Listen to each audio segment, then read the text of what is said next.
Chaque jour, entre 20 et 40 dossiers parviennent au service de la CAF. Les demandes de RSA, qui il y a un an a remplacé le RMI et l'allocation parents isolés, ne se tarissent donc pas.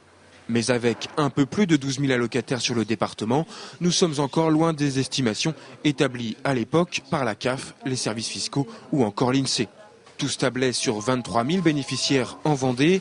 Nous sommes donc à mi-chemin et pour une part, l'explication de ce décalage est assez simple. Les allocataires potentiels, les bénéficiaires, font d'abord jouer bien sûr tous leurs droits à l'assurance chômage avant éventuellement de se retourner vers le revenu de solidarité active. Et je dirais que là, la logique, elle est bien respectée en fait. D'autant que certains salariés qui pouvaient prétendre au RSA se sont depuis retrouvés au chômage. En cause, la crise évidemment, qui a donc freiné la montée en puissance de ce dispositif. Et sur ce point, le constat est national. On constate à peu près partout la même chose, puisque au niveau national, on a 1 700 000 bénéficiaires de revenus de solidarité active pour 3,5 millions attendus. Donc on est aussi à peu près à 50% comme pour notre département. L'autre explication tient sans doute à l'originalité de ce dispositif. Mise en œuvre pour rendre le retour à l'emploi financièrement plus intéressant que le maintien dans l'assistance, il permet de cumuler cette allocation avec un emploi.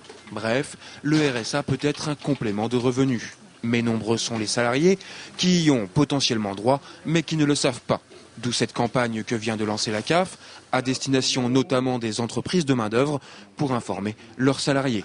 On est proactif, on fait ce qu'on appelle de la recherche potentielle, effectivement, et on essaye de faire bénéficier aux gens qui peuvent y avoir droit, on essaye de leur faire bénéficier des droits auxquels ils peuvent prétendre.